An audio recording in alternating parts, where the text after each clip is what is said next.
अरविंद केजरीवाल की राजनीति का उदय ही आरोपों से हुआ है, तथ्यों से नहीं। आरोप लगाओ और फिर जब पकड़े जाओ तो माफी मांगो और माफी मांग के धीरे से निकल जाओ। उनके पुराने आरोपों की बानगी देखिए। पक्ष और विपक्ष का ऐसा कोई नेता और बिजनेसमैन नहीं होगा जिस पर केजरीवाल ने आरोप न लगाया हो और बाद में माफी न मांगी हो, चाहे वो मुलायम हो, चाहे वो लालू हो, चाहे वो सोनिया गांधी हो। कितने पार्टी अध्यक्ष ऐसे हैं जिनके खिलाफ सीबीआई के मामले चल रहे हैं? मुलायम सिंह जी हैं, जयललिता जी हैं, मायावती जी हैं, लालू प्रसाद यादव जी हैं। ये सारे भी मामले सीबीआई से लेके इस स्पेशल जांच दल को सौंपे जाएं। जज के ऊपर आरोप लगाने वाले मामले से पहले 2011 का भ्रष्टाचार विरोधी आंदोलन याद कीजिए, जहां फाइलों के पुलंदे लहराकर गंभीर आरोप लगाना उनका सबसे बड़ा हथियार और सगल था। राजनीति में धारणा यानी कि परसेप्शन का खेल चलता रहता है और केजरीवाल इसमें माहिर भी रहे हैं। यहां तक कि जिन पर केजरीवाल ने भ्रष्टाचार के आरोप लगाए, उनके राजनीतिक फायदे के लिए उनकी गोद में ही जाकर बैठने में उन्होंने एतराज कभी नहीं किया। बिना सबूतों की नैतिकता की दुहाई देना और जनभावनाओं को भड़काना, यही उनका सियासी स्टाइल रहा है। हालांकि लोगों का यहां तक कहना है कि केजरीवाल भारतीय राजनीति के सबसे ज्यादा अवसरवादी और अपनी ही बातों से पलटने वाले खास आदमी हैं। आजकल केजरीवाल देश की अदालत पर भी आरोप लगाने से नहीं चूक रहे, और वो भी केवल और केवल अपने राजनीतिक स्वार्थ के लिए। फाइल्ड बाय सीबीआई रिप्लाई, तो अगर हमारे रिजॉइंडर को रिकॉर्ड पे नहीं लिया जाएगा, it will be miscarriage of justice milord. राजनीति और अदालत में एक बुनियादी फर्क है। राजनीति में कहानी चलती है, किसी के भी ऊपर आरोप लगाने का खेल भी चलता है, लेकिन अदालत में तथ्य यानी कि फैक्ट्स चलते हैं। अब वही आरोपों की राजनीति अदालत के गलियारे तक पहुंच चुकी है। केजरीवाल ने दिल्ली हाई कोर्ट की जस्टिस स्वर्णकांता शर्मा पर पक्षपात का आरोप लगाकर उन्हें केस से हटने को कहा है। इसका आधार क्या था? तो केजरीवाल ने आधार बनाया अटकलों को और मनगढ़ंत कुतर्कों को। जस्टिस स्वर्णकांता शर्मा ने इस मांग को न केवल खारिज किया, बल्कि केजरीवाल को लोकतंत्र और न्याय व्यवस्था का पाठ भी पढ़ाया है। उन्होंने स्पष्ट शब्दों में कहा, किसी जज की योग्यता का फैसला कोई नेता या पक्षकार नहीं कर सकता।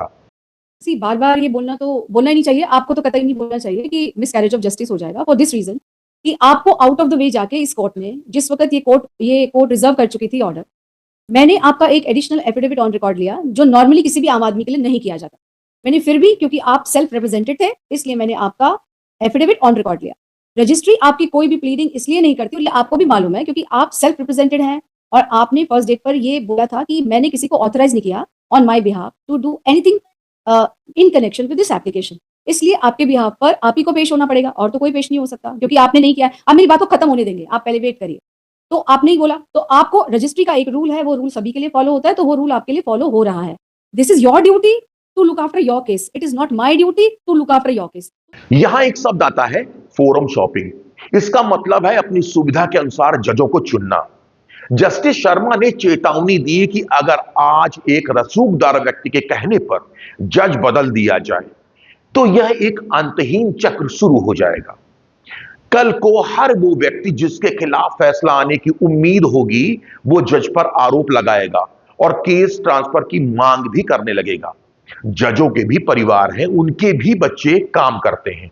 अगर हर बात को जज के परिवार से जोड़कर पूर्वाग्रह पैदा किया जाए तो कोई भी जज स्वतंत्र होकर काम नहीं कर पाएगा। विश्लेषकों का मानना है कि केजरीवाल का यह कदम एक चतुर राजनेता की सोची समझी चाल थी। इसके पीछे दो संभावित मकसद थे। पहला मकसद था भ्रम पैदा करना। अगर फैसला खिलाफ आता तो वे पहले ही कह चुके होते कि जज निष्पक्ष नहीं है, यानी फैसले की साख को पहले ही खत्म कर देना। और दूसरा मकसद है दबाव बनाना, और यदि जज दबाव में आकर अपने पक्ष में फैसला कर देते तो उनकी जीत तय है। फिर अपना नैरेटिव तैयार करने के लिए और एक और ओछी परंपरा शुरू करने के लिए। लेकिन यहां जस्टिस शर्मा अडग रही और केजरीवाल के आरोप लगाकर भागने वाली हरकत को उन्होंने उजागर भी किया। जस्टिस शर्मा ने न्याय के सिद्धांत को सबसे ऊपर रखा। उन्होंने स्पष्ट किया कि डर दिखाकर राहत नहीं मिलेगी, पक्षपात का शगुफा भी नहीं चलेगा। न्यायपालिका में अपील का रास्ता खुला हुआ है। हाई कोर्ट के बाद आप सुप्रीम कोर्ट जा सकते हैं, लेकिन सड़क की राजनीति को कोर्ट रूम में लाना न्याय व्यवस्था का पूरी तरह से अपमान कहा जाएगा। जब जनता के बीच बार बार यह नैरेटिव बनाया जाता है कि अगर सिस्टम हमारे साथ नहीं है तो सिस्टम ही खराब है, सिस्टम ही गलत है, तो यही लोकतंत्र की नींव को कमजोर भी करता है। केजरीवाल खुद को लोकतंत्र का मसीहा कहते नहीं थकते, लेकिन उनकी यही दलील न्यायपालिका की स्वतंत्रता का मखौल भी उड़ाती है। अदालतें सबूतों पर चलती हैं, ना कि इस बात पर कि बाहर कौन सा नेता क्या और कैसा नैरेटिव सेट कर रहा है।